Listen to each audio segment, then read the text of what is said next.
that when he took the reins of the National University Commission, he also took there his transformation agenda to the Nigerian University Commission and to the Nigerian University system.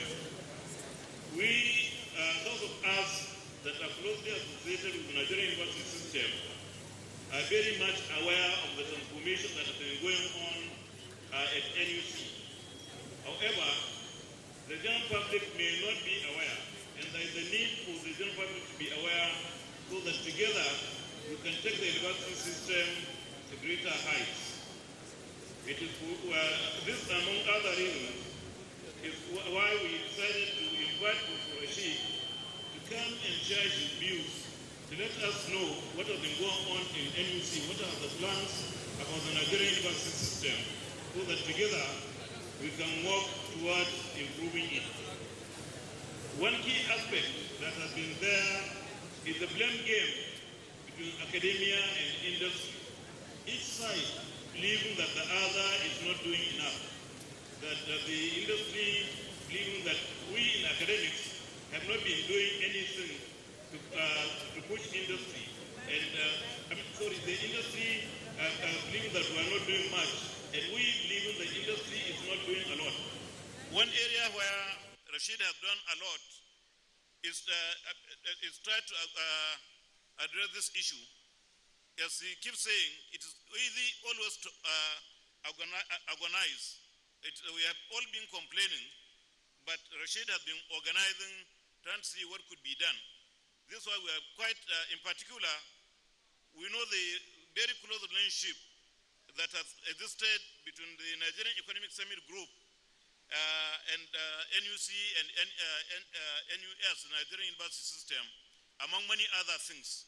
And we are very grateful and highly welcome the director of Nigerian Economic Summit Group to this meeting. It's a continuation of the working relationship between the Summit Group and the Nigerian University System through the NUC.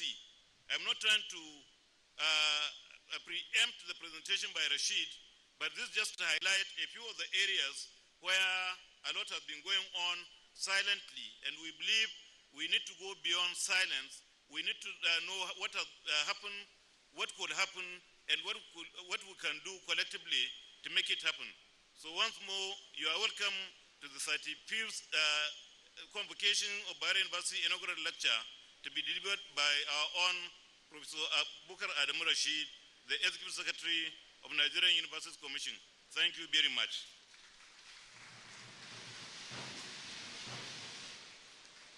Thank you very much. That has been the Vice Chancellor of Bayero University, Kano, Professor Yahuza Bello, appreciating the numerous contributions rendered by Tertiary Education Trust Fund to BUK before and present under the leadership of Executive Secretary Professor Suleiman Bogoro. Who is the Dean, Faculty of Communication. Mr. Chairman, sir, you may wish to come out for recognition. Thank you.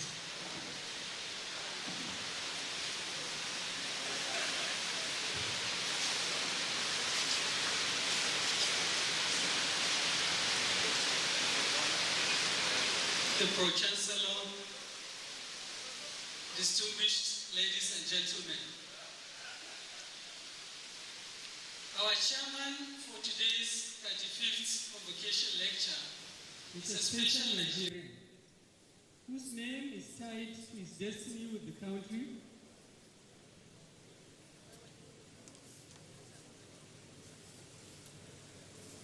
Okay, I take it again.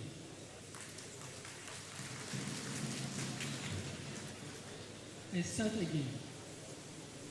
Our chairman for today's 35th convocation lecture is a special Nigerian whose name is tied to his destiny with the country and whose name is also a popular acronym cited as Go On With One Nigeria. From his early life through his stints in the military and later as head of state, commander-in-chief, and in post-service life, his actions revolve around his guiding philosophy of a one united Nigeria. General Yakubu Gowon was born in Gowon on October 19, 1934, in present-day Kanke local government area of Plateau State. He is a product of Bareo College, now Government Secondary School Zaria, where he obtained the Senior Cambridge School Living Certificate. In 1954, he enrolled in the Nigerian Army and was sent to the Regular Officers Special Training School at Teshi in Ghana. The following year, he joined the Royal Military Academy, Sandhurst, United Kingdom, for officer cadets training. On successful completion of the course, the chairman was commissioned into the West African Forces on 21st December 1956 in the rank of second lieutenant, but with effect from 19th October 1955. He was a proud professional infantry officer. General Gowon was one of the finest officers who led this country in the most turbulent periods in its history.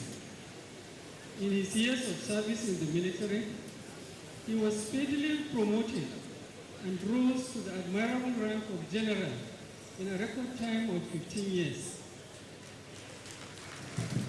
He is the first four-star general in the history of the Nigerian Army.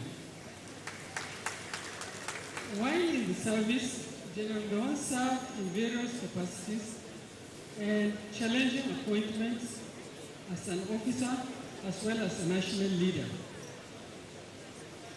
He was Adjutant General of the RNA and later served as Chief of Staff, Nigerian Army. By divine intervention, he was named the head of state of the Federal Military Government and Commander-in-Chief of the Armed Forces of the Federal Republic of Nigeria on 19th July 1966. As head of state, General Gowon has achieved so much as a national leader. Some of these achievements include execution of the Nigerian Civil War without indebting Nigeria to borrowing funds throughout the period of the war. This he achieved by surrounding himself with great advisors, technocrats, and specialists who helped him to succeed in managing the war and Nigeria's economy as a whole without taking a single penny as loan. The unification of Nigeria as a single country by bringing an end to the Nigerian Civil War. His guiding principle and slogan during and after the Civil War was to keep Nigeria one was a task that must be done. Reconstruction of national infrastructure without plundering the treasury for personal gains. Introduction of Federal Scholarship Board. Transformation from regional to the state system by creating 12 states in the Federation. Playing a significant role in the establishment of ECOWAS due to his firm belief in the integration of the sub-region. The establishment of the National Youth Service Corps scheme.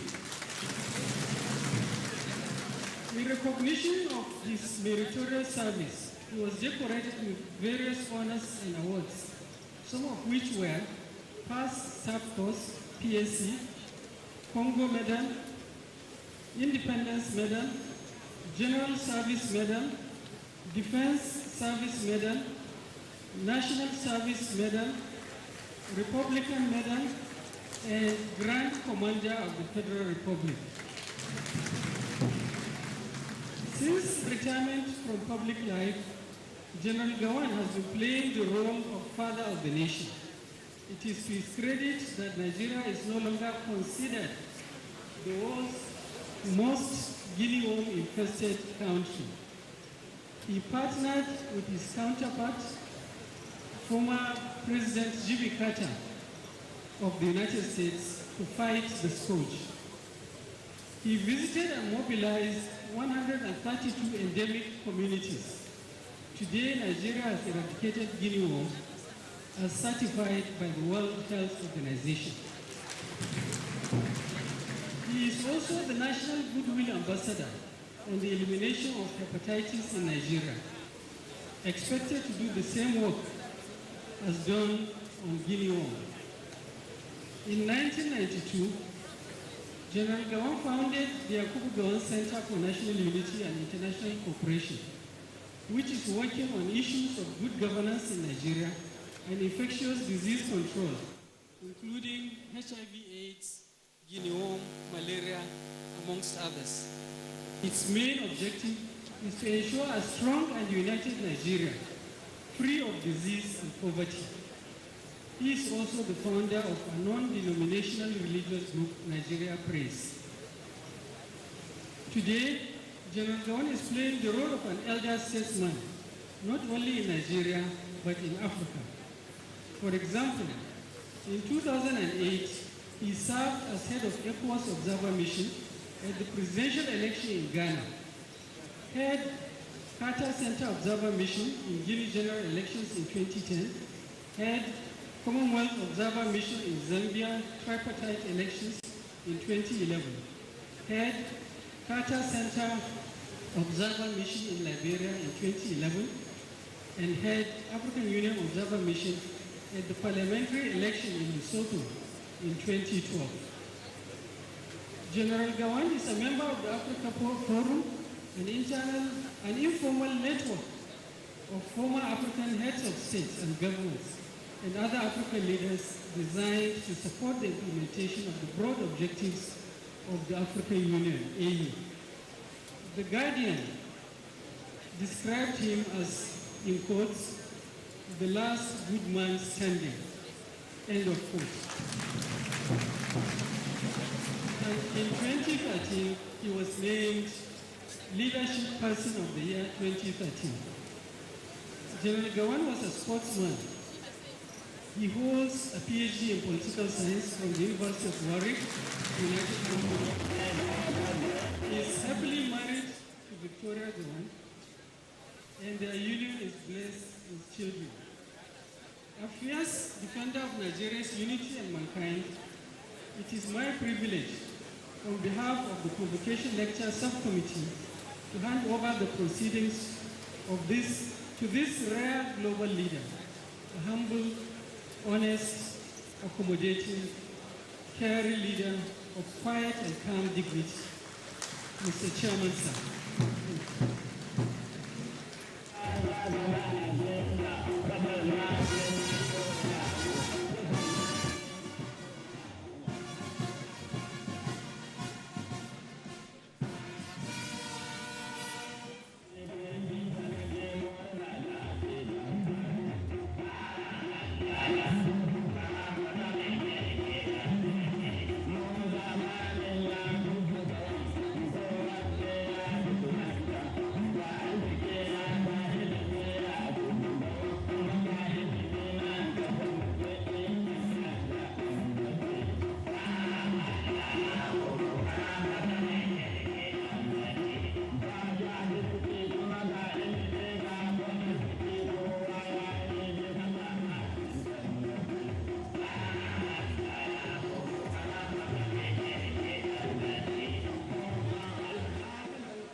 Is it all right, or can we? All right.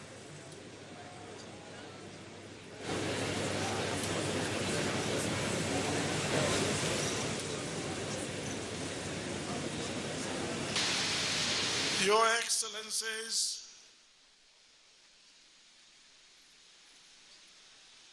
may I say, the Chancellor in absentia, His Majesty Alfred Diete Spiff, the Mayambo of Brass.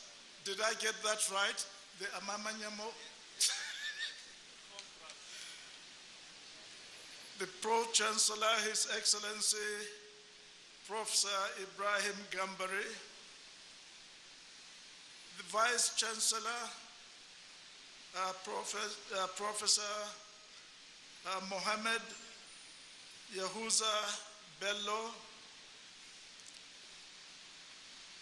members of the Governing Council and Senate members, management staff, Bayero University, Kano,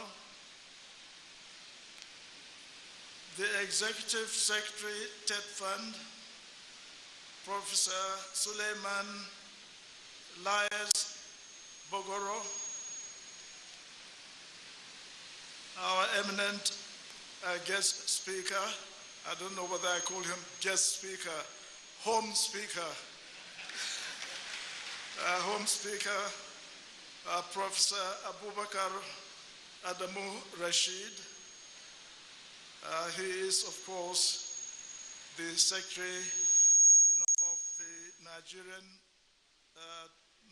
National University Commission.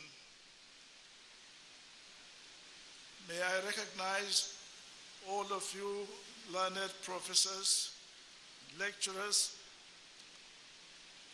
all invited guests, ladies and gentlemen, and may I say all protocols observed. And if I have not called your name, append the appropriate protocol to your name. Greetings to you all on this very happy occasion. Delighted to be here at the main campus of the BUK. And I was supposed to be here only this afternoon, but this morning I invited myself to the TED Fund program at 9 o'clock to be able to see what TED Fund had been able to do in this university. And of course, I was honored to commission a number of projects that TED Fund has provided to this university. And I was able to go around the old site and back here and able to go around to see this university and to learn how much this university has progressed since its inception. And I was more than impressed with what I have heard and what I have seen, and also all that I have seen that TED Fund had been able to provide for this institution in order to make it even greater. But it is your reputation that you are even threatening, the most senior universities. Well, except of course, Afe Babalola will not agree with you because he will believe that he is first or his university is top. But this university, certainly from what I have seen, I'm really impressed. And I say congratulations to all those who administered this university over the years. Earlier on, of course, I've met the Vice Chancellor and also the former Vice Chancellor. And I think Professor Jega is here as well. I think he is not INEC anymore, but he is here. But I really appreciate all those who had this university since its inception. And you've done an exceptionally great job in this university. May I congratulate you all and say, well done. And you are lucky to have very good administrators, like your chancellor, who was my governor in those days, and also the pro-chancellor, a great diplomat, who will correct all of us if we do anything diplomatically wrong. Well, I'm honored to be asked to give to be the chairman, of this convocation, the 35th convocation lecture of Bayero University, Kano. Well, let me start by saying the 21st century that we live in today is driven by knowledge. Of course, that meant no Boko Haram. Boko Haram that says no education at all, or Western education. So no Boko Haram, and Boko Haram, no. Now, this is what this university has decided to do. And no one can survive in this age and time if he or she cannot query assumptions or cannot accept a new paradigm of thought. No institution I know of has surpassed the academia in the drive for growth and development of individuals and the nation. This is because to achieve both, you need the perspectives of supporters and rebels, so you are better informed of the pros and cons of every issue. As it were, it is only the university community that offers accommodation to conformists and non-conformists alike. The university system is infinitely better when knowledge is effortlessly aggregated from both groups to the, that one, okay. The university system is definitely better when knowledge is effortlessly aggregated from both groups to the exclusion of neither, but for the good of all. Over the years, I have maintained healthy personal and professional, or if you prefer, academic links with the university system because as a leader in times of turmoil, I benefited immensely from my interaction with the eggheads that populate Nigeria's university system. More especially, many of these intellectuals were the formal and informal sounding board for a lot of my government policies between 1966 and 1975, when I was head of government.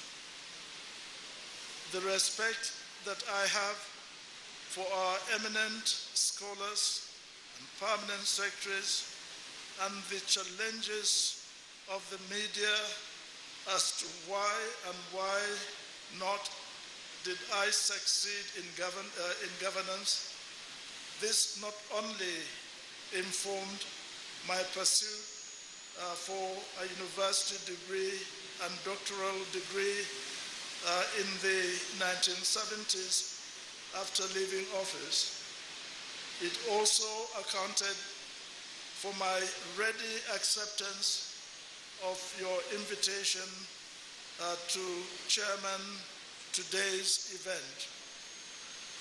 But the principal actor today is Professor Abubakar Adamu Rashid, You know him as a great administrator of a university, and he is the executive secretary of the National University Commission, NUC, who is the speaker for today. He is going to deal substantively with the subject matter, revitalizing university education in Nigeria, exploring the triple helix model. Now, when I had this, I began to wonder, what is helix model? Is it another model of helix vehicle? Now, the only thing was that the spelling was with an I, not with a U. And of course, I had to find out what it is. I was given the explanation for it, but don't you worry, I won't tell you what it is. I will leave the Professor Rashid to do that. So it is therefore my pleasure to sincerely and warmly welcome you all to this Bayero University Kano 35th Convocation Lecture. Since the premier university in Nigeria, University of Ibadan, was established in 1948, the university system has moved across generations that could be said to represent generation shift. The first generation universities, Ibadan, Nsukka, Lagos, Ife, and Ahmadu Bello, from 1962 and 63, could be said to have a bit of revolutionary fervor, since they carried seeds of agitation for Nigeria's independence. The second generation group, post-Civil War to 1980, also evolutionary. Ilorin, Jos, Sokoto, Maiduguri, Calabar, Benin, and of course included in that generation is Bayero University, Kano. They were founded to meet growing needs for higher education. And you may probably remember they were all limited in size to start off with. This is to allow for normal growth of the university in the future, where we hope that they can then grow to well over 50,000 or even 100,000, as in many other advanced universities abroad. They were founded, as I said, to meet many federal universities. The third generation, consisting of the many federal universities of technology and state universities from 1980 to 1990, had political and religious coloration, in which academic needs matched political expediency. The fourth generation of universities from 1991 to date, to the present, could be said to be a mix of needs. enterprise, and global outlook, granting the high proliferation of private universities that were also established for religious and secular reasons. Today, from a modest start of one university in 1948, Nigeria now boasts of more than 100 universities, and I understand there are many more still awaiting licensing or are ready to commence operation.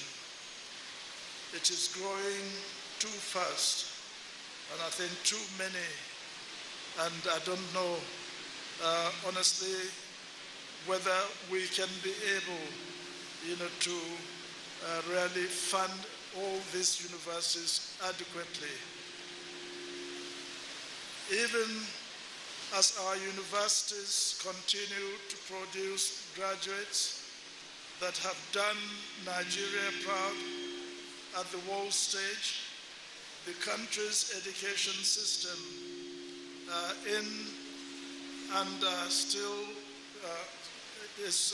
the system is still plagued by inadequate infrastructure and human resources to meet global best practices.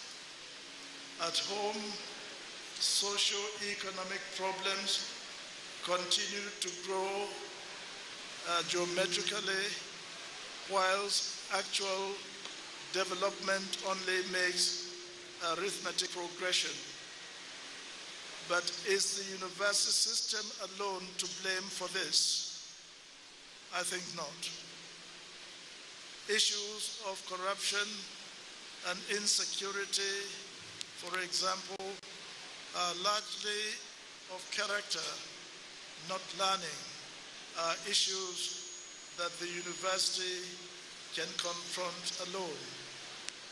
The society must be mobilized as one to get things right. Admittedly, it could be argued that the quality of education appears to dwindle as more institutions are established. Many would speak at the good old days of the first generation universities. But if truth be told, this is not an isolated problem. Virtually every aspect of human endeavor is today plagued by the ills of modernity. The more we aspire to reach the skies, the more we tend to lose traction, on terms and, on this terra firma. Technology is good, no doubt, but we must not lose sight of the human factor. We have a good idea of what is wrong, when and where it went wrong, and how it went wrong. I believe today's lecture on revitalizing the Nigerian university system will authoritatively address these issues. Suffice it to say, however, that whatever solution is preferred, will take cognizance of the need to return to the core ideals of reorientations of values. In our time, as young people growing up or as young leaders of the nation, honesty of purpose, hard work, and vision were of primary consideration.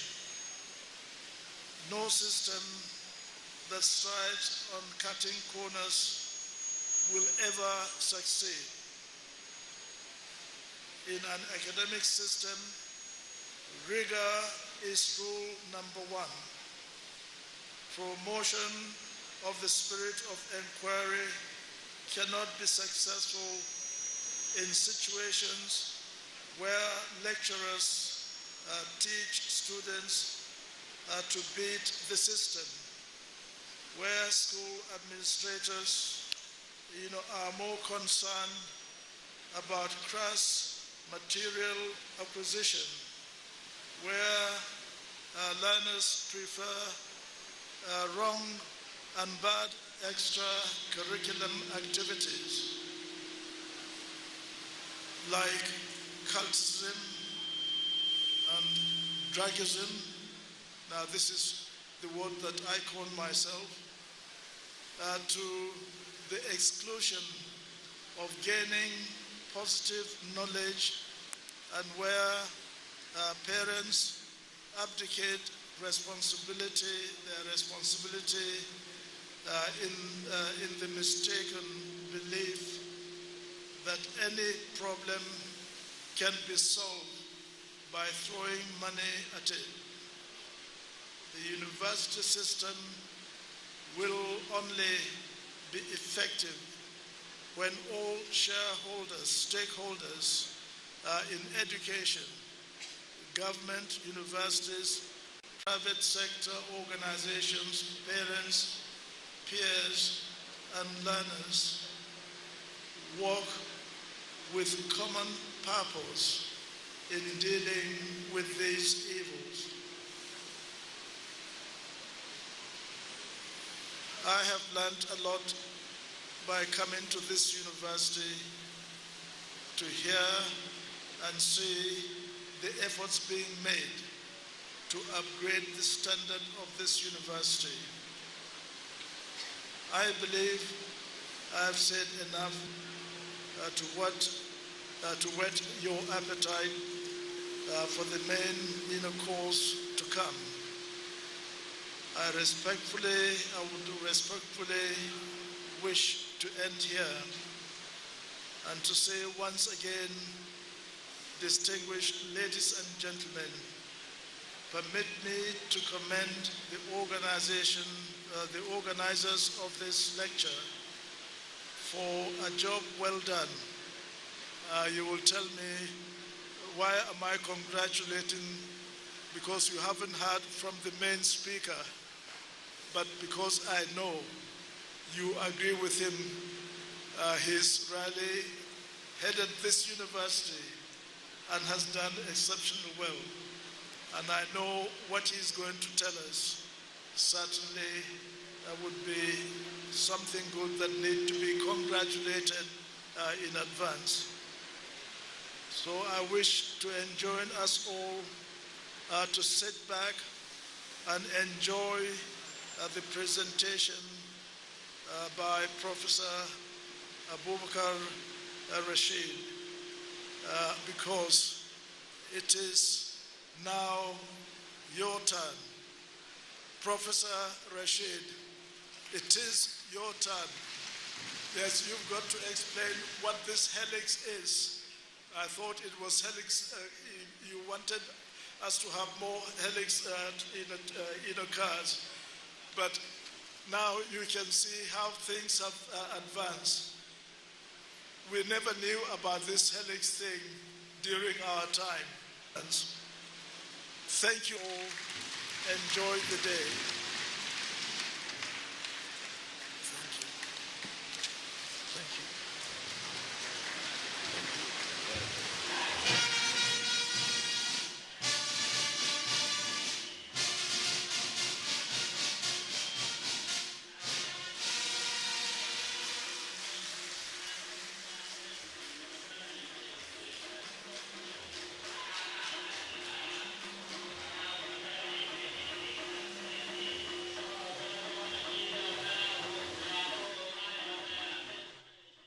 General Yakubu Gowon there with an elaborate lecture at this pre-convocation of Bayero University, Kano.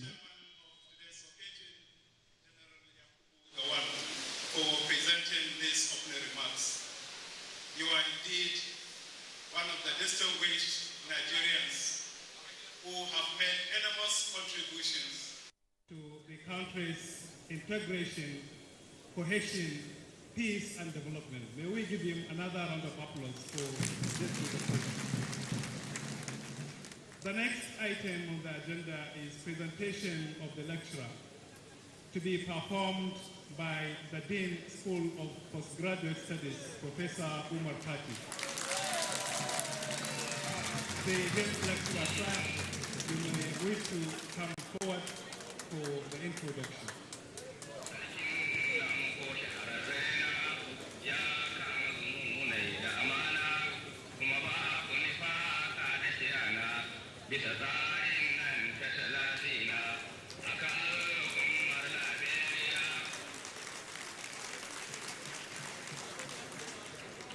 The Chairman, sir, Your Excellencies, the Vice Chancellor, sir, distinguished ladies and gentlemen. Today, it is my delight to present to you Abubakar Rashid, academic, journalist, and university administrator. He is a professor of English statistics and since August 1, 2016, the Executive Secretary of the National Universities Commission. Prior to his present appointment, he was a sabbatical professor at the National Open University of Nigeria, now. He is also the immediate past Vice Chancellor of Bayero University, Kano, 2010-2015, and the immediate past Co-Chancellor and Chairman of Council of the Jigawa State-owned University, Sulalami University, Kapin Hausa, 2014-2016. Born in Makarfi, Kaduna State, Abubakar Rashid attended the Local Education Authority Primary School, Makarfi, the School for Arabic Studies, Kano, Bayero University, Kano, Ahmadu Bello University, Zaria, and the University of Nottingham in England. He holds a Bachelor of Arts degree in English, 2 Masters of Arts degrees, and a PhD in different aspects of English studies. He also studied and obtained the membership of the National Institute, MNI, qualification at the prestigious National Institute for Policy Strategic Studies in Kuru, near Jos.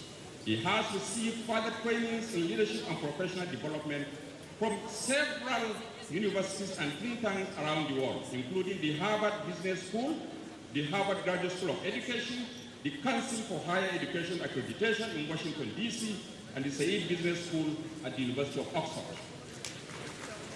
His university teaching career began in July 1981 when he was appointed a graduate assistant in the Department of English and European Studies at the Bayero University, Kano. Within 10 years, he rose through the ranks to become a senior lecturer and head of the department. In April 1993, he was appointed the editor of the New Nigerian on Sunday, and shortly after the substantive editor of the New Nigerian newspapers, a position he held until February 1995, when he became the managing director and chief executive officer of the New Nigerian Newspapers Limited in Kaduna. Throughout his stint as the managing director, the New Nigeria retained his position as a credible, authoritative, and respected federal government-owned print media. He was privileged to attend as international visitor a 6-week multi-regional conference on United States foreign policy from August to September 1997, as well as the annual Human Rights Conference held in Geneva, Switzerland in April 1999. After managing the New Nigerian for 4 years, Abubakar Rashid voluntarily withdrew his services from the company to return to his teaching job at Bayero University, Kano in May 1999. Upon his return, he was reappointed as head of the Department of English and French and was promoted to the rank of Professor of English in October 2001. He went on to serve as Dean, Faculty of Arts and Islamic Studies, 2005, Chairman, University Consultancy Services, Deputy Vice Chancellor Administration, Deputy Vice Chancellor Academics, and eventually Acting Vice Chancellor and the Vice Chancellor of Bayero University from 2010 to 2015. During his years as Vice Chancellor, he was elected as the pioneer president of the Oxonia University Network with headquarters at Oxford in England. And also, he was also re-elected as a member of the Executive Council of the Federation of Universities in Islamic World, with headquarters in Riyadh, Saudi Arabia. As the Vice Chancellor of Bayero University, Kano, he consolidated on the progress of his predecessors and excelled in uplifting the quality and quantity of staff and academic offerings in the institution, transformed its physical landscape, strengthened its external linkages, and above all, changed the pace and place of Bayero University in history. In the course of his university career, he was privileged to have been appointed to the boards of several tertiary educational institutions, including the following: member, Governing Council of the National Institute of Nigerian Languages, member, Governing Council, Ahmadu Bello University, Zaria, member, Governing Council, University of Jos, member, Governing Council, Kaduna State University, advisor, Northwest Planning, University Planning and Implementation Committees, and member, Jigawa State University Implementation Committee, above all, alternate chairman and later chairman of the Committee of Vice Chancellors and the Association of Vice Chancellors of Nigerian Universities. Professor Rashid has served as a member of the panel of judges of the prestigious Nigerian Prize for Literature sponsored by the Nigerian Liquefied Natural Gas. He served as chairman of the Technical Advisory Group for the ETF TEDFund Book Development Project. He has been a member and technical consultant to the Implementation Monitoring Committee on the Needs Assessment Project in Nigerian Public Universities since 2013. As the Executive Secretary of the NUC, he sits on the board of trustees of the Tertiary Education Trust Fund, as well as the governing board of the Joint Admissions and Matriculation Board, JAM. He currently serves as the national coordinator of the Project Steering Committee of the World Bank-supported African Centers of Excellence in selected Nigerian universities. He is privileged to co-chair the NUC-NESG initiative on Nigeria's version of triple helix, working to narrow the gaps between academia and industry in Nigeria. He is a member of the Federal Republic MFR, a fellow of the National Institute of Public Relations, a fellow of the English Studies Association of Nigeria, a fellow of the Linguistic Association of Nigeria, and a fellow of the Nigerian Academy of Letters. Professor Rashid has delivered several convocation lectures, including the 2016 Fountain University Convocation Lecture, the 2017 Nigerian Defense Academy Convocation Lecture, and the 2018 Lagos State University Convocation Lecture. He was the chairman of the ABU 2019 Convocation Lecture. He also delivered the first Founders Day Lecture at the Ondo State Medical University in 2017, the keynote address at the 2018 QAA Annual Conference in Cardiff, United Kingdom, as well as the lead paper at the 2018 seminar of the National Institute for Security Studies, Buhari, Abuja. He is married to Hindatu Abubakar and is blessed with 5 children. Mr. Chairman, sir, I present you an accomplished scholar known for selfless service, former Vice Chancellor of Bayero University, Kano, former Pro-Chancellor of Sule Lamido University, Kapil Hausa, versatile journalist and a media manager, a builder of social bridges, tireless teacher, and now the Executive Secretary of Nigeria's National Universities Commission, Professor Abubakar Adamu Rashid, MFR, who has graciously accepted to deliver 35 Convocation Lecture of Bayero University, Kano, under your dignified guidance. Thank you, Mr. Chairman.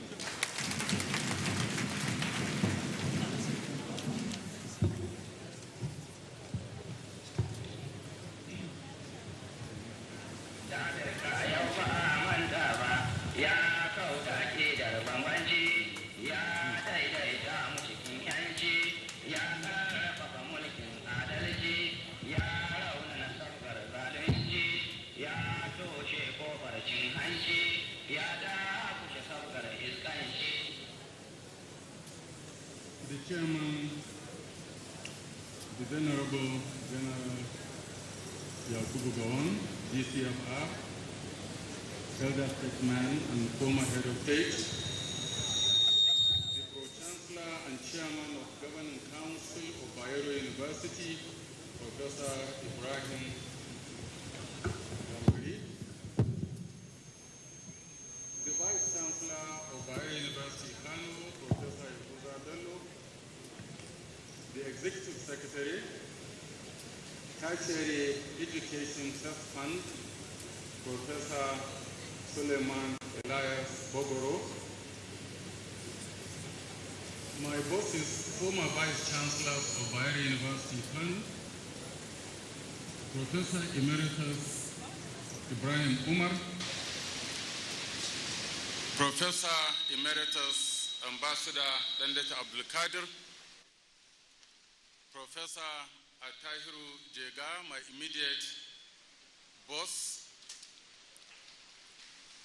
my friend, former Deputy Governor of Kano State, Professor Hafiz Abubakar, all visiting Vice Chancellors and Pro-Chancellors, Principal Officers of Bayero University, Kano, and other universities, members of Senate and Congregation of Bayero University, Kano, and other universities, directors of National Universities Commission present here, invited guests, distinguished ladies and gentlemen of the press. Well, I consider it a great honor and rare privilege to be invited home to address my primary constituency on a subject that is very dear to us. As most of you probably heard, Bayero is my country, my primary base, having spent the better part of my academic career in this university. I was an undergraduate here. I became a graduate assistant here and rose through the ranks to become a professor of English some 18 years ago. I held various academic and administrative positions here in this university, and it was from this university that I was appointed 3 years ago to my current position as Executive Secretary of the National Universities Commission. Allah the Almighty had therefore been very gracious to me in this university. From my humble beginnings as an undergraduate in the late 1970s, the Almighty has propelled me to the position I currently occupy in the university system. I dare say that my background in the humanities and years of teaching and research in this great university have given me a broader understanding and appreciation of the functions of the university in nation building. I am therefore most grateful to Allah and to those He used to steer my journey of life so far. Your invitation to me to deliver this lecture is therefore indeed a great honor for which I am grateful. I will forever cherish the fact that I have been honored here in my home. The choice of the title, slightly amended, Revitalizing University Education in Nigeria in the context of Triple Helix, for today's convocation lecture is premised on the dynamic and the catalytic nature of university education and the need for all stakeholders to ensure that university education in Nigeria delivers on its mandate of teaching, research, and community engagement in order to contribute significantly to Nigeria's socio-economic and technological development, as well as global competitiveness. I shall, toward the end of the paper, restate the necessity of forging an effective collaboration between the academia, industry, and government in rethinking the direction, relevance, and operational structure of teaching, learning, and research in our universities. Now let me take you very briefly, even though the elder statesman has given us that side, I will be very brief on the phases and changes in university education in Nigeria. As he has said, university education dates back to 19th century here in Nigeria, when Nigerians sought opportunities to acquire the golden fleece which was available overseas at that time. Responding to pressures generated by this thirst for knowledge and pressures from emergent nationalist movements, the colonial government established the Yaba College in 1932, principally to provide well-qualified assistance in medical, engineering, and other vocational disciplines, as well as teachers for secondary schools, then known as higher middle schools. With time, the Yaba College offered sub-degree courses in engineering, medicine, agriculture, and teacher education to fill specific but marginal vacancies in the colonial administration.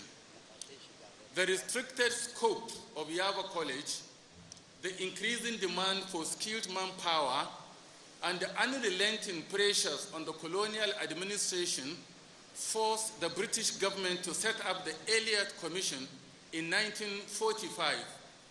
In its report, the Commission observed that the need for educated Africans in West Africa in general far outruns the supply, present and potential, and proceeded to recommend the establishment of a university college in Nigeria. Thus, in 1948, the University College Ibadan was established as a residential and tutorial college under the patronage of the University of London. The nucleus of the University College was formed by students transferred from the Yaba College.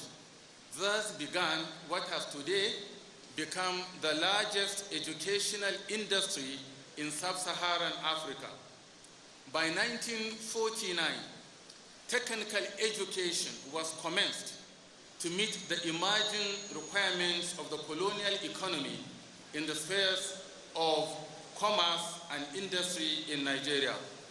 Consequently, a College of Arts, Science and Technology was established in each of the three regions of the country.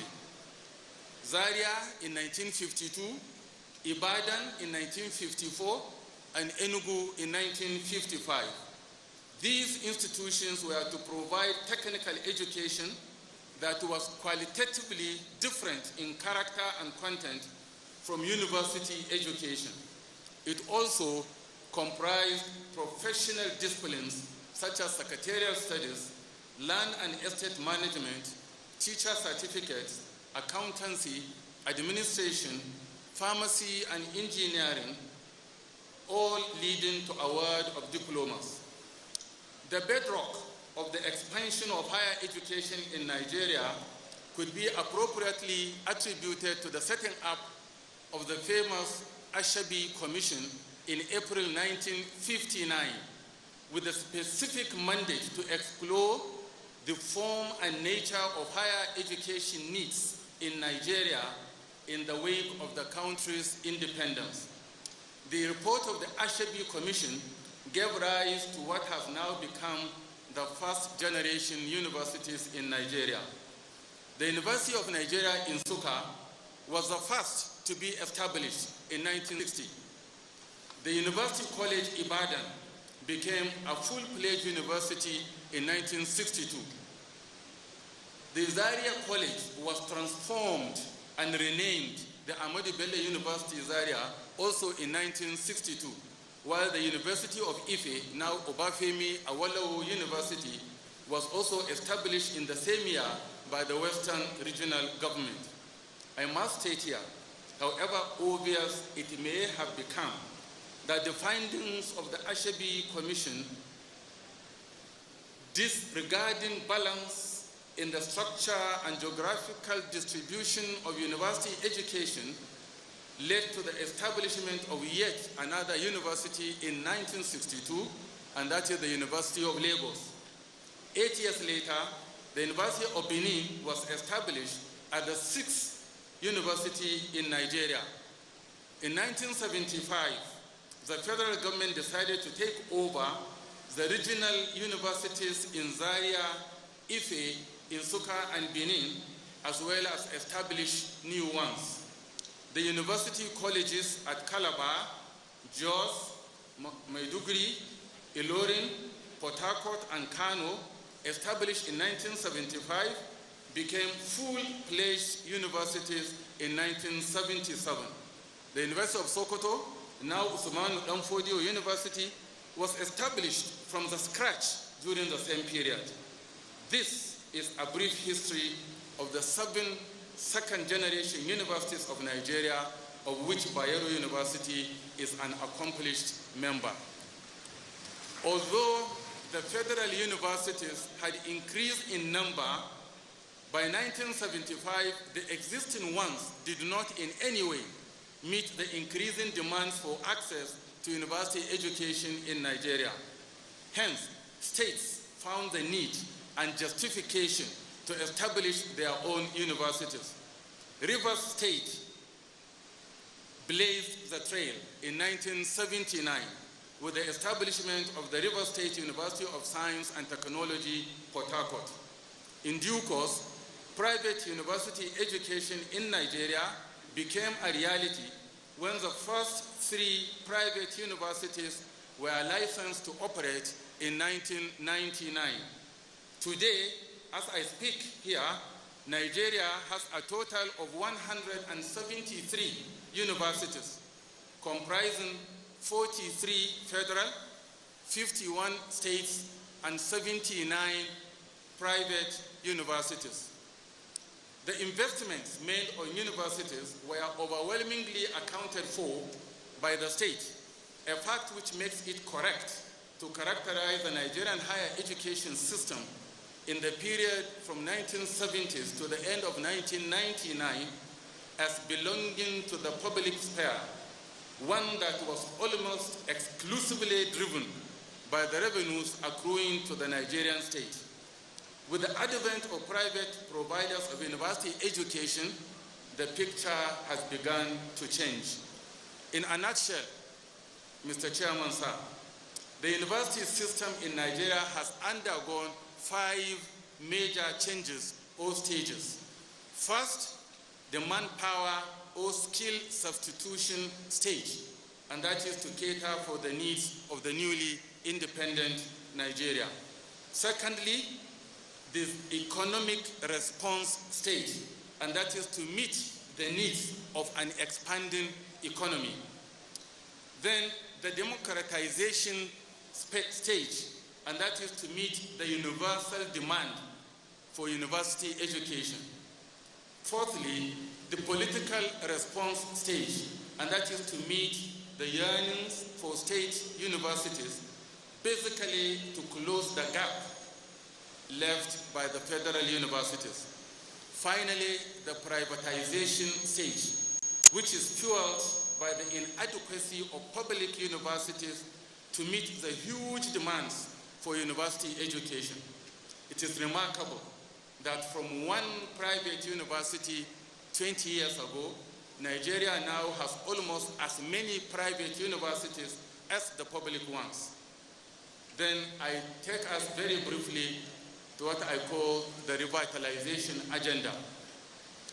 Now, the earlier decades, and I'm happy the chairman has said it very clearly, the Nigerian system, university system witnessed remarkable achievements.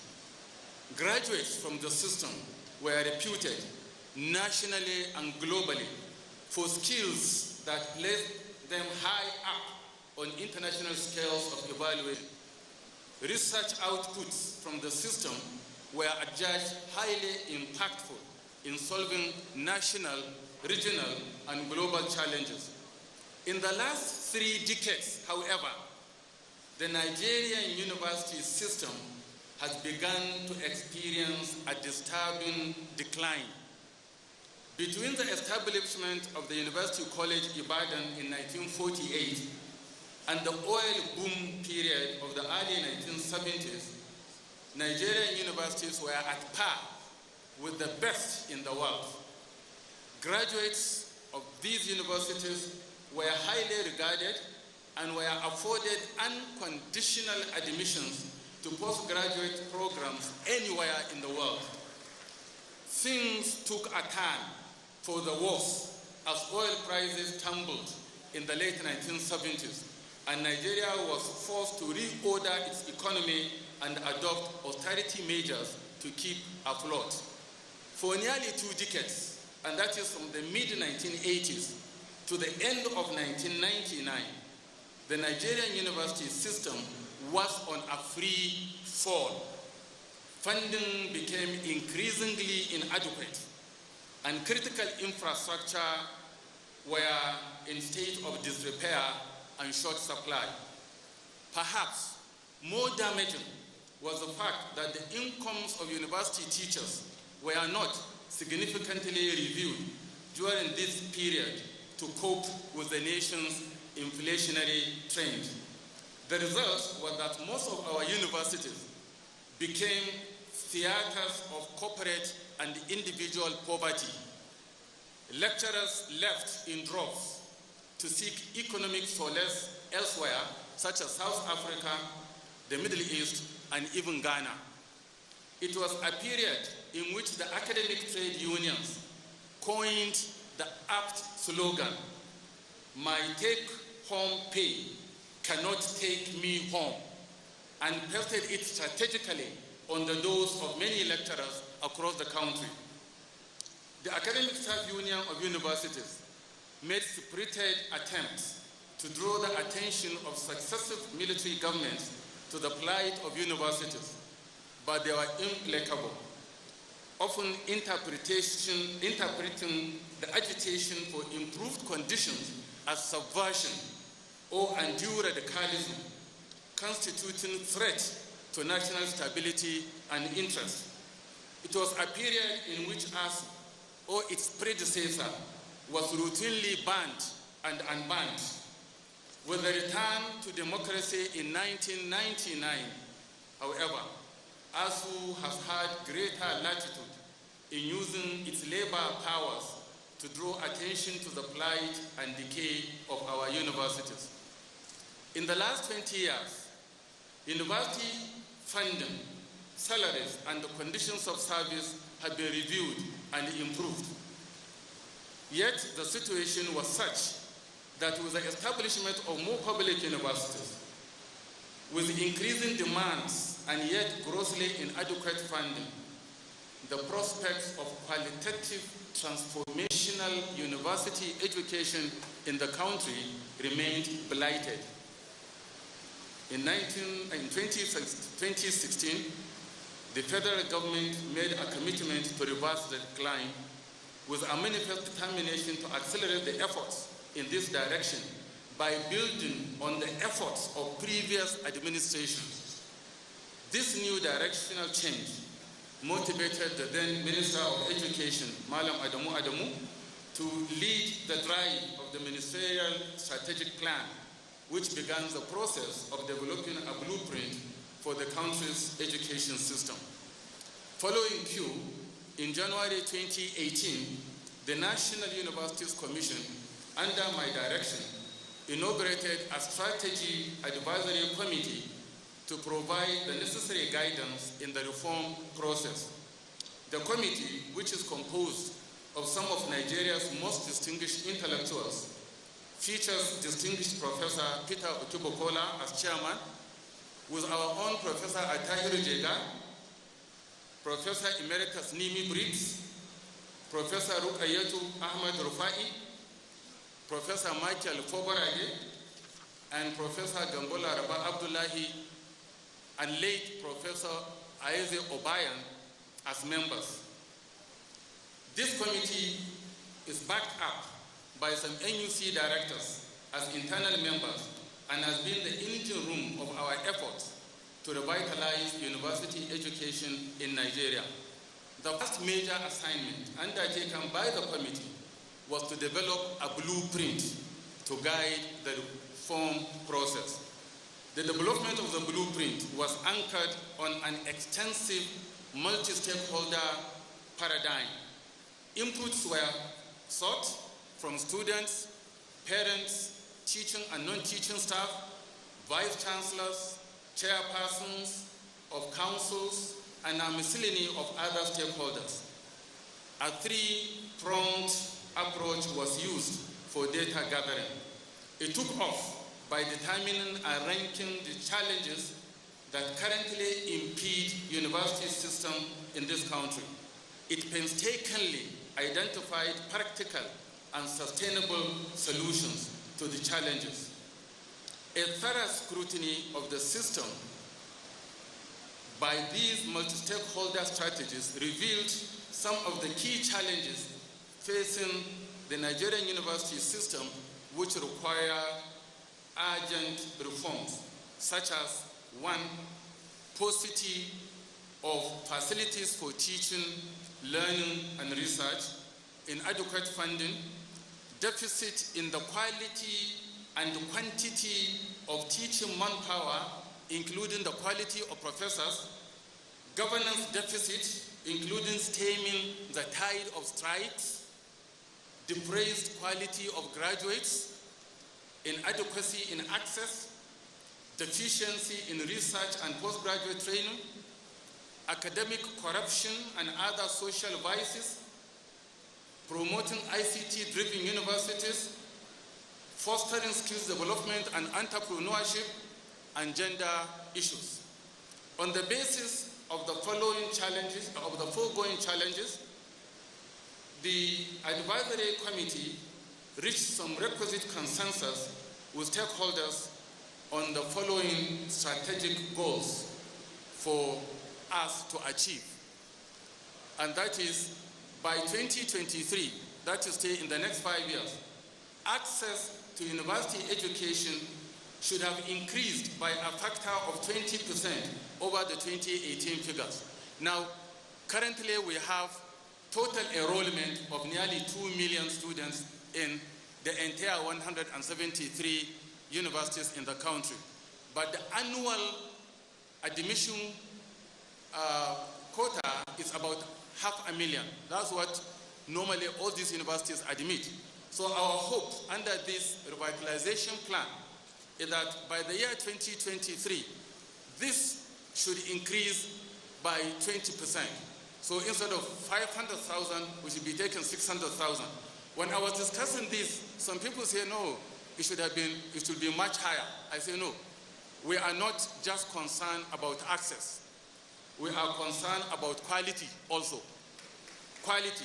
We just don't want to ask universities to double their intakes and return to the era of teaching by rumors, when students in thousands were being taught from one central place where they could not even access the lecturer. Our concern is to balance access with quality. So our next goal is that by the year 2020, that is by next year, the curriculum of Nigerian universities should rank among the best in Africa in terms of its competence to deliver on Africa's Vision 2063 and addressing the global SDGs. By 2023, that is in the next 5 years, at least 30% of resource input for teaching, learning, and research should have been upgraded to meet international standards and maintain thereafter. Now, our hopes here are predicated on Professor Bogoro. It is the TED Fund interventions largely that will help us to achieve this upgrade of at least 30% of our facilities to be of international standard.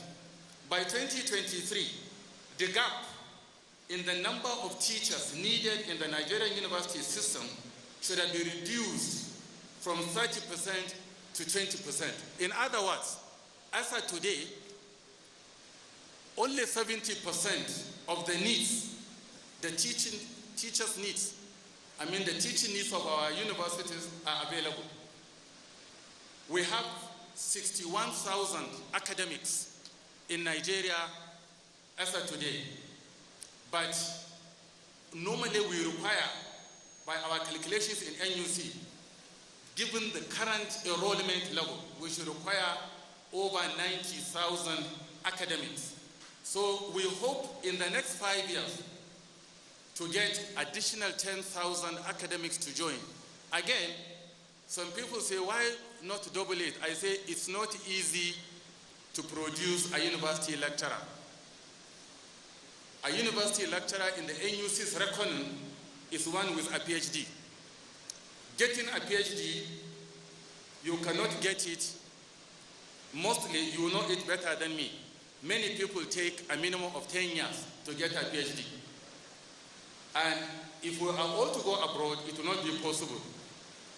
Even though TED Fund, thanks to TED Fund, thousands of our young university academics are currently pursuing PhDs in different universities abroad, especially in UK, in Malaysia, in Singapore, in South Africa, and in other places. So by 2023, the quality of graduates from Nigerian universities should have improved by at least 20%, as captured in the feedback from employers and users of the products of the system.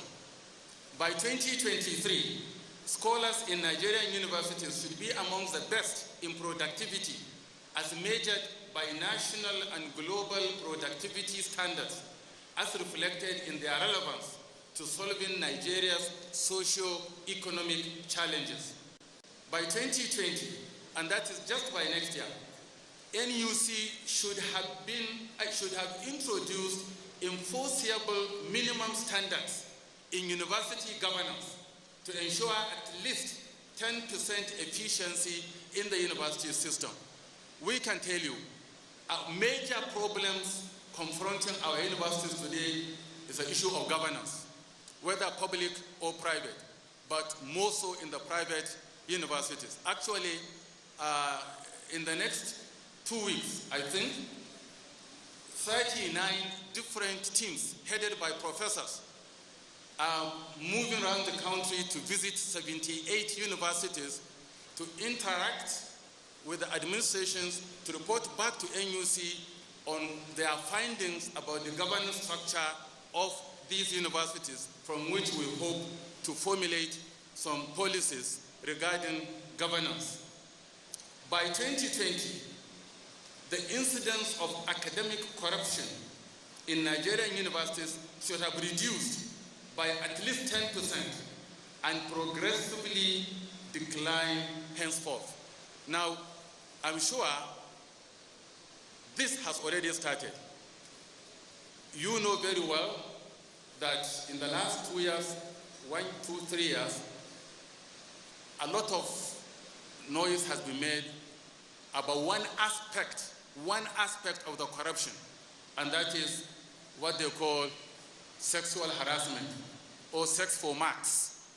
But because NUC also made a submission, interacted with EFCC, ICPC, and so on, and we made a submission to the Federal Executive Council, I'm happy to say that everybody seems to be serious now, because the offenders are it's not just enough to sanction them in the universities.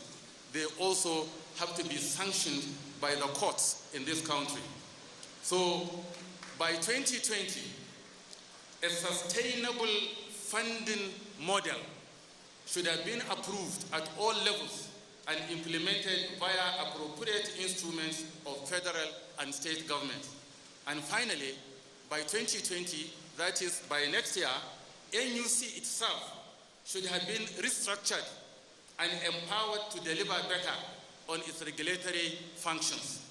So, Your Excellencies, distinguished ladies and gentlemen, these ambitious goals must be attained in our quest to bridge the gap between the state of universities in Nigeria and the state of universities in developed world.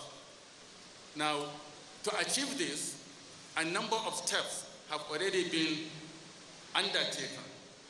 We have already taken them, or we are currently undertaking them. For constraint of time, I will not read them because you have the papers. I will simply say, one, that apart from the efforts of individual universities in ensuring that global standards are attained in the delivery of university education. The NUC, under my stewardship and building on previous efforts, has taken some measures to revitalize university education in this country. A critical first step, and this we did about 2 years ago, was institutional self-analysis and introspection on NUC's regulatory and quality assurance mandates with a view to identifying areas requiring improvements needed to attain global best practices in its operations. Now, other critical measures taken are: one, curriculum review and re-engineering. I have said a lot here about the centrality of curriculum in what we do and what we must do. Without reviewing our curriculum, without liberalizing our curriculum, without injecting some measure of innovation and creativity in the development of our curricula, we shall not make much progress in our reform agenda. So we have made curricular re-engineering a very central focus. And this, if you go through it, you will see what I say. But let me read just the last paragraph of that section. I say curriculum re-engineering efforts of the Commission has other ramifications apart from what I have briefly summarized, including the creation of a 14th discipline in the NUC with the recognition of computing as a separate and distinct discipline in the Nigerian university system, which used to be classified under science. Efforts are currently afoot, and here I must commend Bayero University Kano and Professor Omar Pati, who leads a team that sourced some grants from MacArthur Foundation, where NUC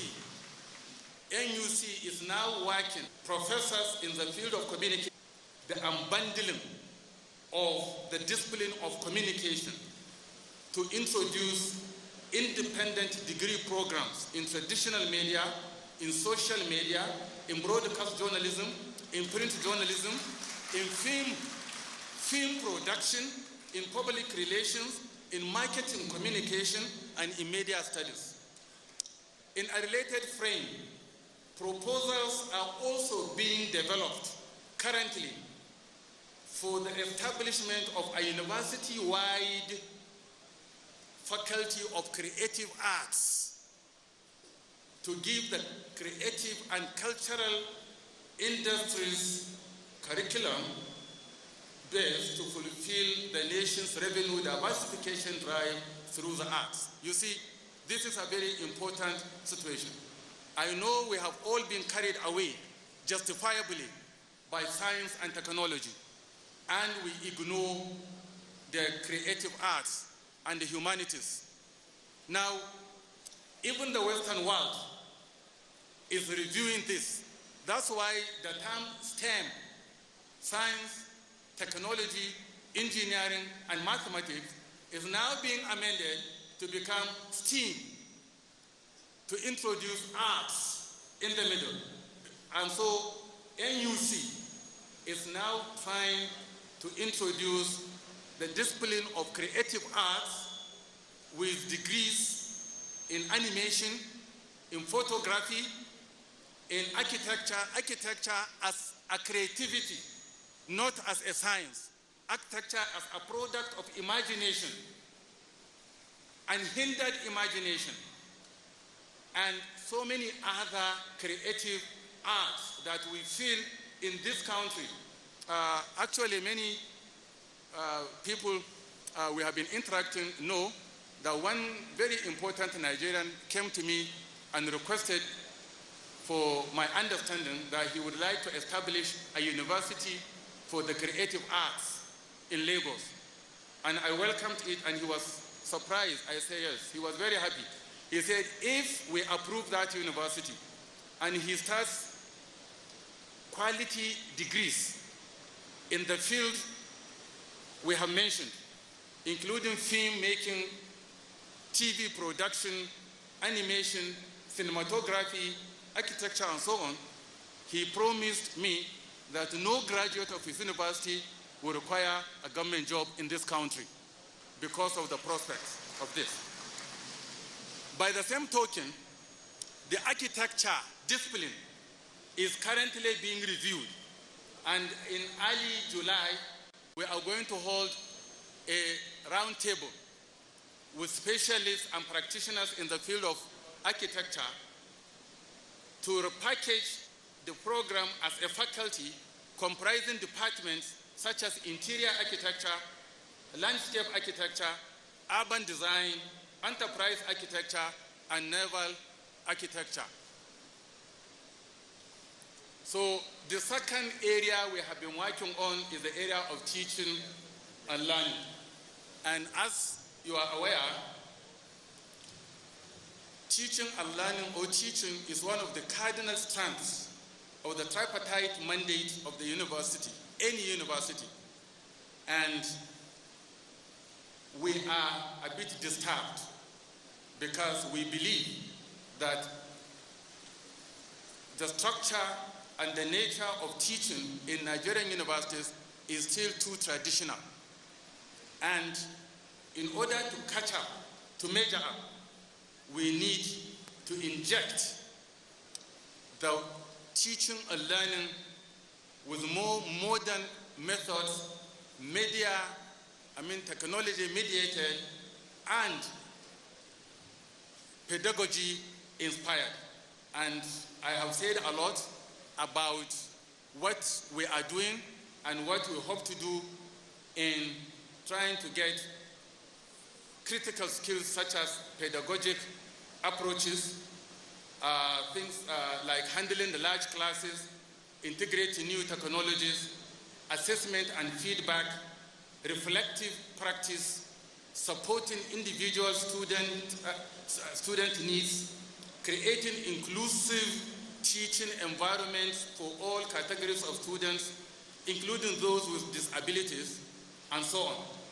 Now, the next one is the issue of research, development, and innovation. This is one key area where NUC has been working in the last 2 years to help in the revitalization agenda. And this is one area where I must commend Professor Elias Bogoro, the Executive Secretary of TED Fund, who recently has decided to move in firmly and strongly to take special interest in research and development in Nigerian universities. And I will say more in the next section when I discuss the triple helix. We must also commend the Nigerian Economic Summit Group, and I'm happy the head of the, not the quality assurance, but the human capital of the entire Nigerian Economic Summit Group has traveled all the way from Lagos to come and listen to this lecture. Tope is here on behalf of the Nigerian Economic Summit Group. So the issue of research, development, and innovation, we know, as you all know, that one of our basic problems is that very little serious research takes place in Nigerian universities today. Most of our researches are for the purposes of MSc or PhDs, or for the purposes of earning a promotion. And once we are promoted, we don't require any research again. And we are not conducting research to solve problems, especially immediate problems of communities or of societies. The era of universities being ivory towers has long been discounted. We are not an ivory tower. Our relevance all over the world is being measured by our own intervention in problem-solving issues in our communities. So I know the published or perished culture in universities is a major reason for the scant attention paid to real, live, problem-solving research that should lead to innovations or patenting that can facilitate the development of new products and services, or the improvements on existing goods and services, and so on. So I think I invite you to read the section on research very well, because we don't have much time to go through. Let me take the last of the major efforts we are doing, and that is the quality assurance aspect. Anything we are doing about reform, about revitalization, will come to nothing if quality is not at the center. I would rather a university produces 500 well-trained, well-qualified graduates than produce 10,000 half-baked, half-made graduates who will do nothing.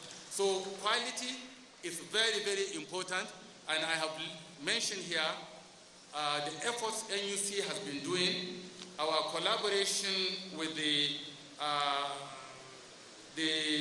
African Union Commission, the Pan-African Quality Assurance Framework, the African Quality Rating Mechanism, as well as African Higher Education Quality Assurance and Accreditation Initiative, and so many other things. But one important thing is that we have advised all universities in this country to establish strong internal quality assurance mechanisms in their system. Quality assurance should not be a window dressing. Quality assurance should not be one waiting for NUC to come once in 5 years, and then you borrow books from bookstores. You buy 1 or 2 things, and lecturers bring their books from their personal libraries, and then you impress the NUC teams. And then when NUC teams go back, you remove your books, and so on. That is not quality assurance. Quality assurance is something, it's a belief system. You have to believe in it. Universities should believe in it. Lecturers should believe in it. Students should demand quality. We help no one if we continue to produce the way we produce. Now, the most important section, and this is where I will say this is my last major section, and that is the revitalization in the context of triple helix.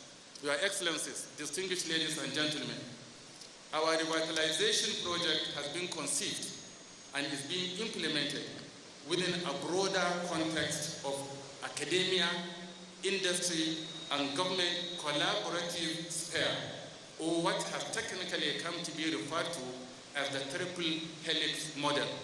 In other words, the triple helix model is the vehicle with which we intend to pursue and measure the transformation and revitalization of university education in Nigeria. The model refers to a series of interactions between the academia, industry, and government to foster economic and social development which already exists in our system, as already highlighted above, but which needs to come to a broader relief as a deliberate operational principle. As things stand, there is a disturbing weakness in the academia-industry relations in Nigeria today. On the one hand, the government-industry relation and the government-academia relation are fairly okay, fairly strong. But there is a lacuna, and the tripartite lacuna needs to be filled urgently. Now, the triple helix principle comprises 2 elemental paradigms. One, a prominent role for the university in innovation at par with industry and government in a knowledge-based society. And then the realization that a movement towards collaborative, innovative policy relationships, which is interactional rather than government prescriptive, among the 3 major institutional spheres is imperative. The feeling is that academia, industry, government partnerships are a win-win principle for all the parties. According to the Organization for Economic Cooperation and Development, OECD, the triple helix is the collaboration among three categories of stakeholders that hold the key to unlocking national competitiveness and development. One, the academia holds the key to knowledge through teaching, training, research, and development. Two, the government holds the policy key, which ensures stable interactions driven by political options and policy innovation. And then C, the industry holds the production key, driven by human and creative capital. Linked by collaborative frameworks, that facilitate partnerships, support, and cooperation, it is envisaged that the triple helix can drive investments, employment rates, and business enterprise towards economic growth and competitiveness. Distinguished Chairman, ladies and gentlemen, the synergy between academia, government, and industry is therefore vital. In our case here in Nigeria, there are still a few barriers that need to be broken on all sides in order to ensure a genuine exchange of ideas and foster the requisite partnerships for addressing the challenges. A major element in bridging the gap between academia and industry in our country is the establishment of a rapport between the academia, represented by the NUC on one side, and the industry, represented by the Nigeria Economic Summit Group on the other. The first element of this rapprochement was established on the invitation extended by NUC to Nigerian Economic Summit Group to comment on the blueprint developed by the NUC. The enthusiasm elicited by the blueprint document, which encapsulated the academia's version or vision of how university education in Nigeria could be repositioned and revitalized, culminated in the signing of a memorandum of understanding between the NUC and the Nigerian Economic Summit Group in November 2018. To operationalize the MOU, both the NUC and the NESG began to explore the framework for setting up and delivering the National University Reform Agenda in the medium terms, that is 2019-2023, and in the long term, that is 2023 to 2050, focusing on repositioning the university sector to deliver national outcomes and impact. The NUC and the Nigerian Economic Summit Group, together with the Tertiary Education Trust Fund, jointly organized an academia industry dialogue and retreat in Lagos some 2 months ago as a platform to bring together national stakeholders, leaders of academia, captains of industry, together with the strategic objective of making higher education work effectively in Nigeria. The dialogue addressed many issues, including one, how industry can support the training of employable students, emphasis employable. Two, exploring a collaborative framework for knowledge and skills transfer. Three, the support by industry for entrepreneurship education in Nigerian universities. And four, developing policy frameworks to encourage entrepreneurship education, among others. Now, the dialogue and the retreat between the academia and the industry lasted for 2 days and represented about 25 members from each side, and it was very, very interesting, and specific issues were analyzed, discussed, bordering on actionable propositions to strengthen the reform agenda. The deliberations took place in an atmosphere of sobriety, introspection, and mutual respect between participants from the industry and the academia. As a constructive engagement, the focus was not on fault-finding, but a sober reflection on the contributions from the stakeholders in the Triple Helix Partnership to overcome the prevailing unacceptable state of affairs and foster a stronger and more successful collaborative agenda among the partners. Going forward, the Nigerian Economic Summit Group has proposed 7 elements that it considered central to the transformation envisaged in the revitalization project. One, that we must begin to transform the university-business relation for knowledge exchange. 2, we must transform the university-business relations for funding and resources.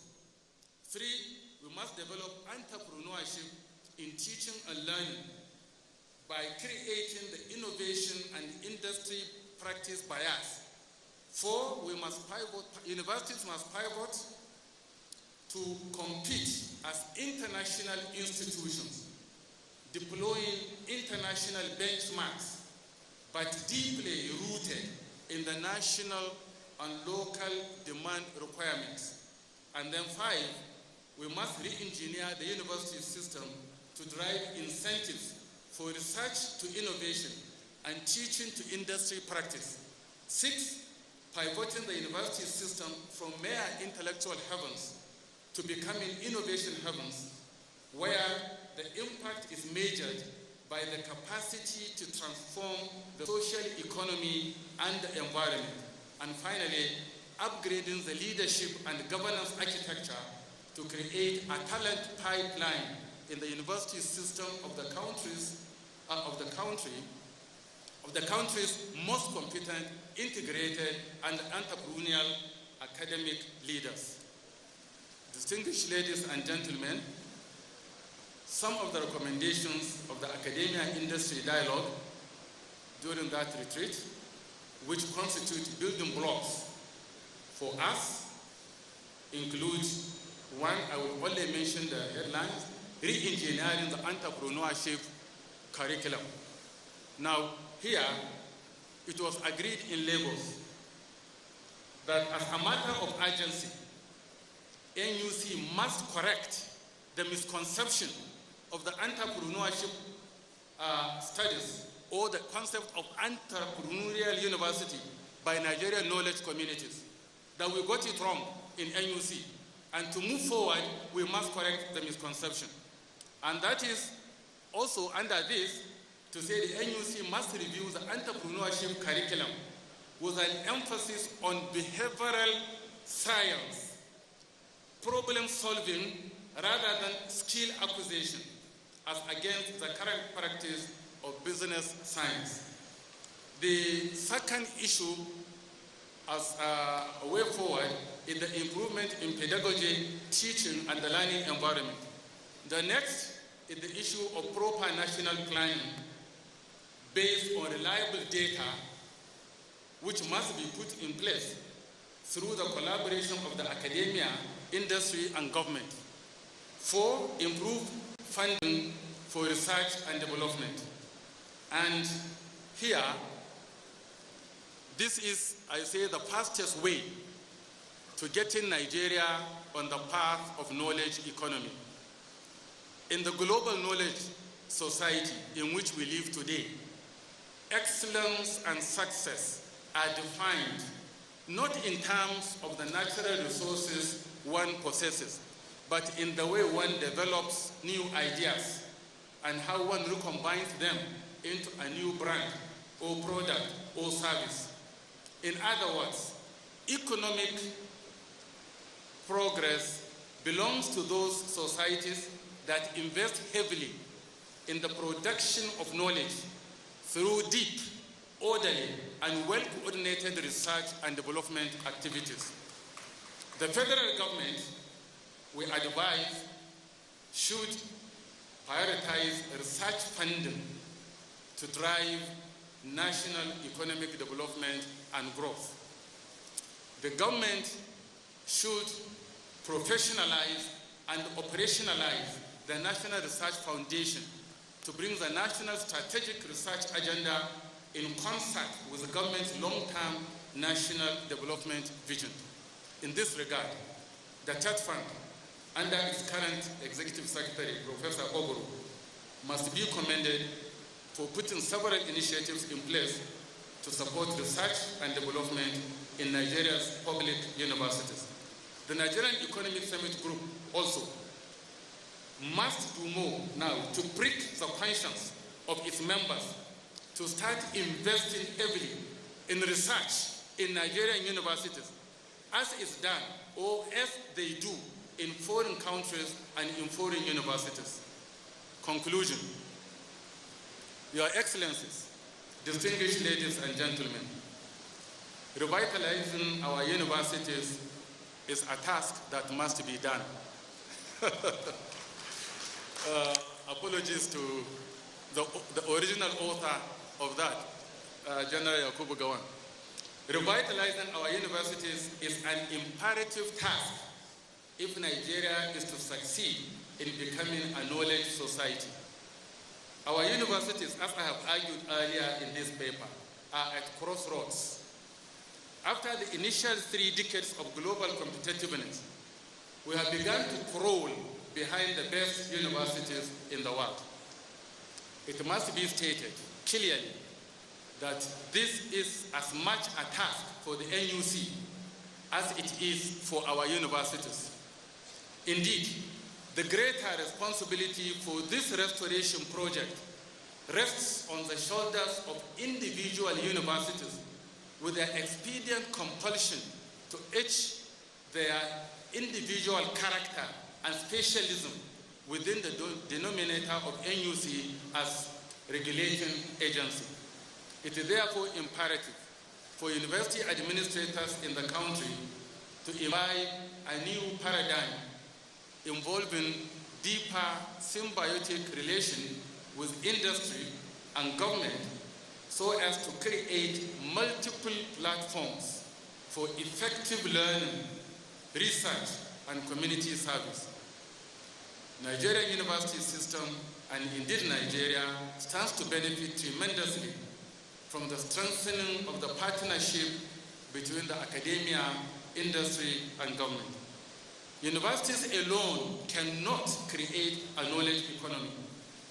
Of course, universities have an important role to play in the provision of skilled population and efficient innovation system. But universities need government and industry partnerships to create a knowledge-driven society, with each institution's pair playing its role faithfully. The desired outcomes in the revitalization of university education will be attained. These will include a national and robust socio-economic development, advanced knowledge economy index, and global competitiveness of Nigeria in the Committee of Nations. Your Excellencies, distinguished ladies and gentlemen, I thank you for your sincere attention and for your kind attention. Thank you very much.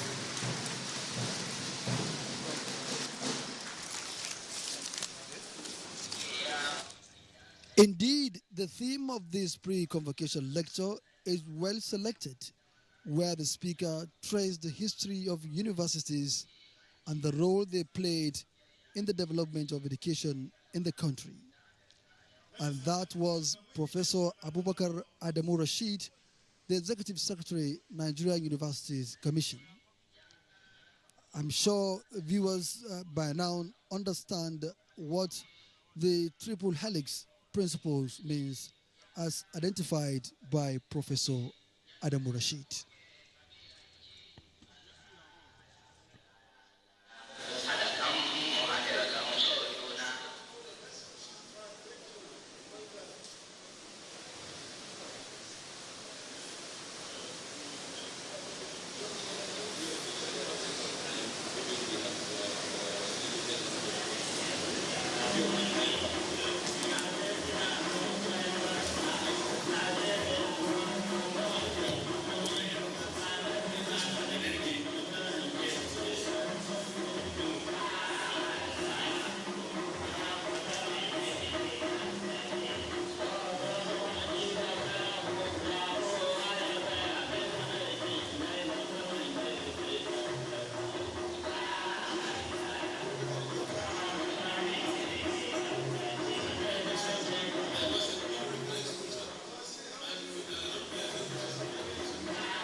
chairman of the occasion, General Yakubu Gowon, is about to make some remarks with regards to the lecture delivered by Professor Adamu Rashid, Executive Secretary, Nigeria Universities Commission. Eminent and distinguished ladies and gentlemen, can we please have our seats for the next item, which is questions, comments, and observations.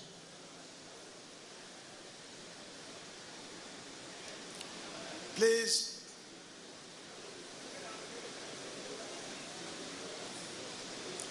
take your seats.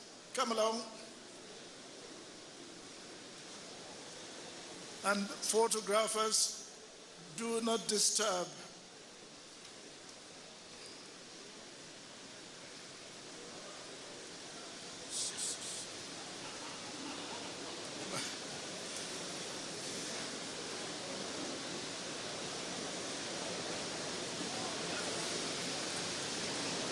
Okay. I think for the questions, comments, and observations, I think we'll take just about, well, there are about 1, 2, 3, 4. Gentlemen, do you want to ask any question? Okay, thank you. So we'll have roughly about 3 or 4 questions. And if there are any comments, we will also get those. And the questions and comments, the question, of course, will be answered. I think we'll call the speaker, the lecturer, to answer the question. I think that is what we'll do. So I would like to see, ma'am. Okay, no, I'm coming. We are going to see any question, those on that side of the podium, and then any question, any comment from either there, here, and there. So we have 1, 2, 3, 4, and of course, you over there, do you want to ask any question or to make any comments? All right, so what I would like to see is the raise of hand for any questions or comments. From that side, can you take note? No, I know. No, just hold on. No, I know. What is the secretary? What is that, the young man, the secretary? Are you the one doing it? Okay. Any question from there? Okay, just, so that's, yeah, I know, in fact, you raise your hand. So we've got one question here. Any question or comment from this side? Okay, Professor Bogoro, have you taken the list of any question there on that side? Okay, so I think we'll have 1, 2, 3 questions or comments. Very good. So, ma'am, I know you've raised your hand much earlier than anybody else. So I'll give you the honor to either ask or make the comment. Thank you.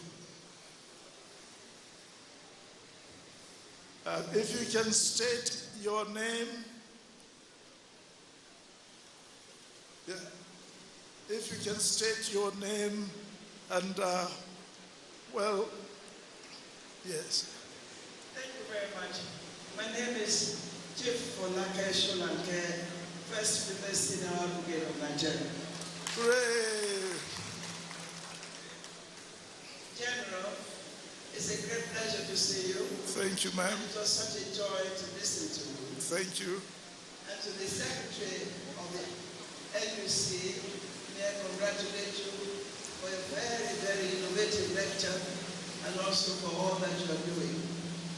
My question respectfully is, how easy is it for the University Commission to work with JAM so that they do not continue to lower the percentage of marks for admission? Because if you now accept 40%, 45%, 48% for admission, you're lowering their grades. That is why many graduates now come out with poor grades. For me, I taught Latin and mathematics in England. That was last century. But I can never accept any percentage below 50% for pass mark. Thank you very much. Thank you very much indeed. Okay. Yes, man in black. Yes. Come along.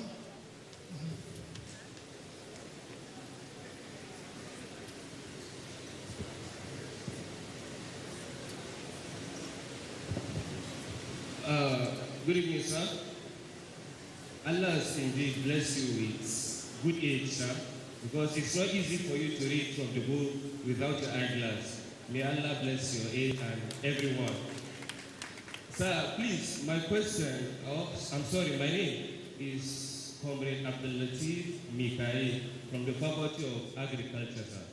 Sir, my question is, on the modern education, we students tend to complain about lack of maybe internet in the school environment.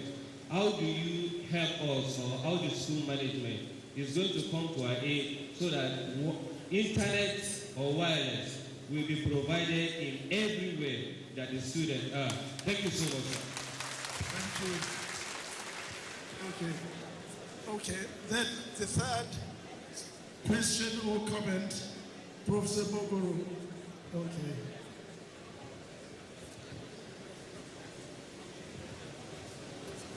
Thank you. I guess mine is comment, not question. Chairman, I want to very sincerely express deep appreciation for the very exceptional presentation by the Executive Secretary of NUC. I've always said that there are masquerades and there is a chief masquerade. The Executive Secretary of NUC is the masquerade of Nigerian universities. Is the chief masquerade, rather, of Nigerian universities. And he spoke as one. I listened to him because for quite a while, we've had executive secretaries of NUC that have passed, and we never knew what was their flesh and bones.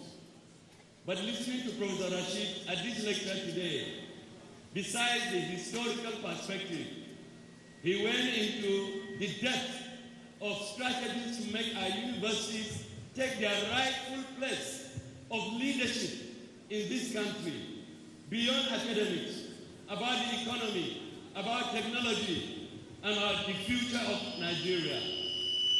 And I want to say this, he left no area undone when he spoke about all the relevant areas, including revision of curriculum, for instance, to make entrepreneurship more relevant.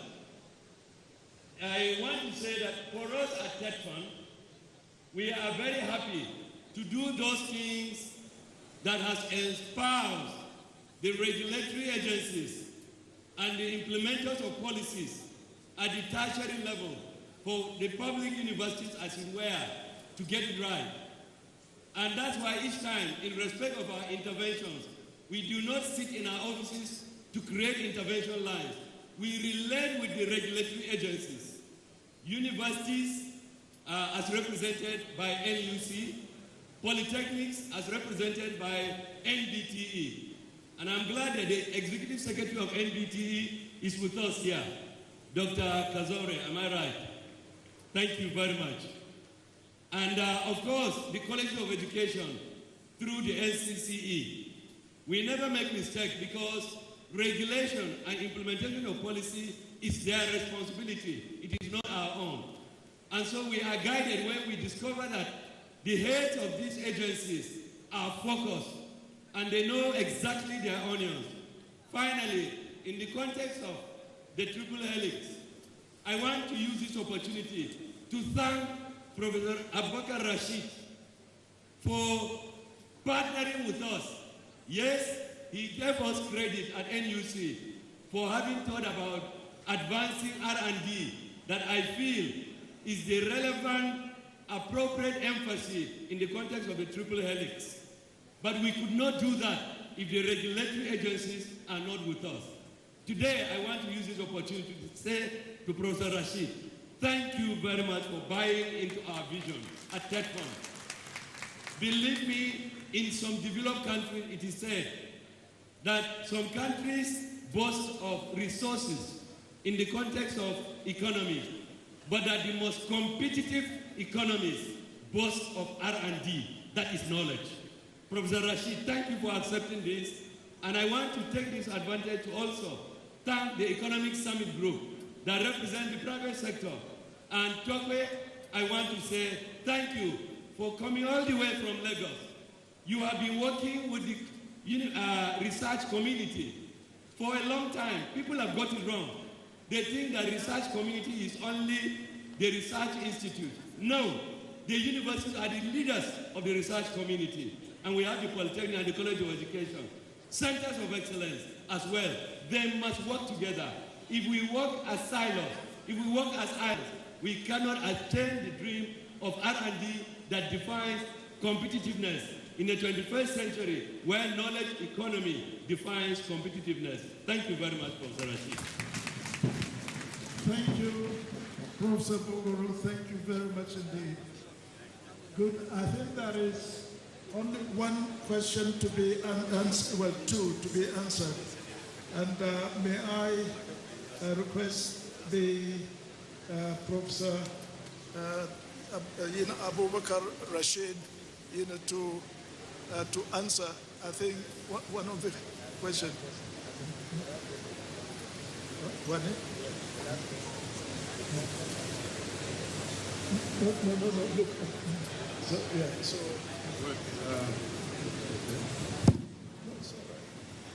Thank you very much, sir. I think, thank you, Chairman. Just three questions, comments, and I think the first one by Her Lordship, the first female senior advocate of Nigeria, the issue of JAM admission. I think there is something a little bit deeper than what we see on the surface. When the policy meeting holds with all the heads of tertiary institutions in Nigeria under the chairmanship of the Minister of Education, and JAM, and accept those marks, those are the minimum expected. In reality, let me give you an example, Mark. In Nsukka University, University of Nigeria in Nsukka, Nnamdi Azikiwe University, Obafemi Awolowo University, in the last 2 years, they have not accepted anybody with less than 292 in their medical program, even if that person is born in that university. In fact, for Ife, the minimum is 300. Here in Bayero University, Kano, in the last 10 years, in this university had not accepted anybody with less than 240 to even smell MBBS. So when JAM says 160 is a cut-off mark, that is just a surface story. Every university will now come up. You will read in the paper. They will now tell you, UI, will say, well, in the main campus, 200 is the minimum for any course. For MBBS, it's 280. For law, it's 270. For dentistry, it's 290. For only for some courses like education, some arts and social science, they may accept 200. So it is not really to the way the media reports the summary and say 120, 160, 140. That is just, I want to assure you, every serious university in this country will not admit anybody into any program with 160, certainly. But of course, vice chancellors are here. I don't make admissions now. I have no students. They may disagree. The comrade, young boy talked of internet. I think, let me tell you, yesterday in NUC, we spent 6 hours meeting with who are we? Who are we? The who are the largest thing. And we are working, and we will now see how we will encourage universities to ensure the provision. But of course, many of these things are a bit expensive, and if you are asked to make some little contribution to ensure permanent access, but these are here. I don't want to, because time is against us, I don't want to invite them. Finally, I only want to thank Professor Ogoro for his kind words, and we want to thank him for his passion in promoting research and development in Nigerian universities and in Nigerian nation. Thank you very much, Prof. Thank you. Thank you very much.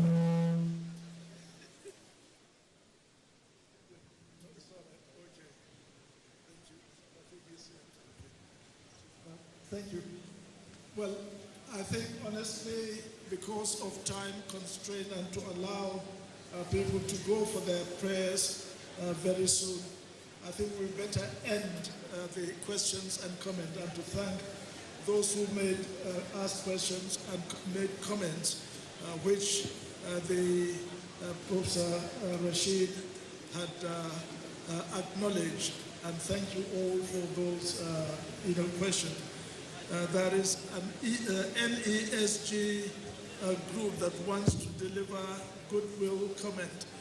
Please forgive me, I did not see when you wanted to say the goodwill.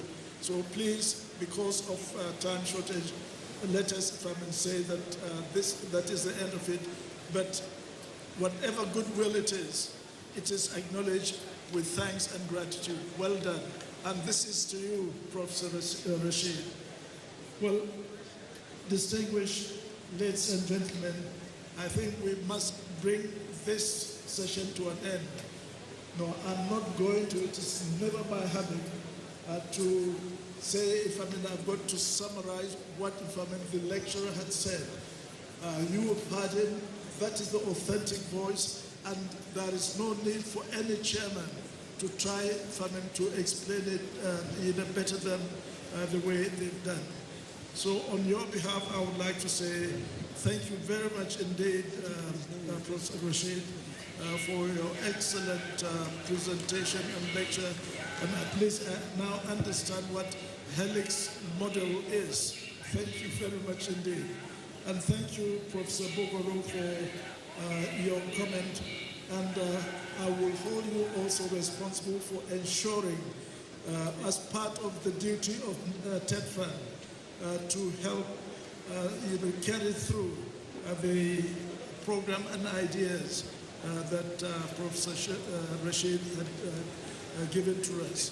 And from what I can see, you certainly seem to be working in conjunction with one another for the good of all our universities, for the good of the country as a whole. So thank you very much indeed. Thank you all for your contribution and for your attendance. God bless you all. We'll see tomorrow for the convocation and the award of honorary degrees. Ma'am, it is you that I want to see. Thank you.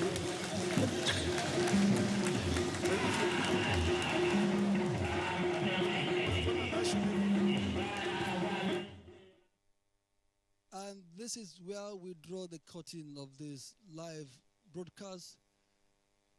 On behalf of the crew, I am Muhammad Rabi Ali saying thanks for watching.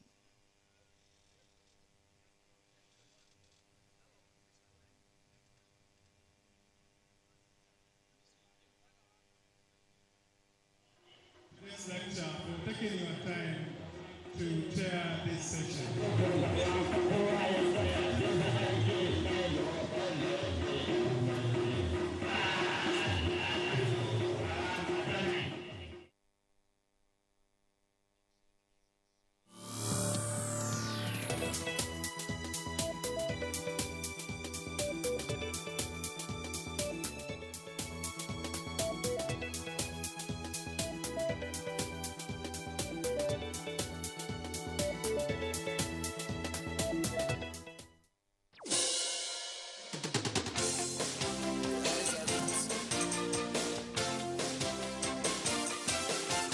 NTA Parliament is a dedicated 24-hour channel that broadcasts the activities of the Nigerian Senate, Federal House of Representatives, and all the 36 state houses of assembly.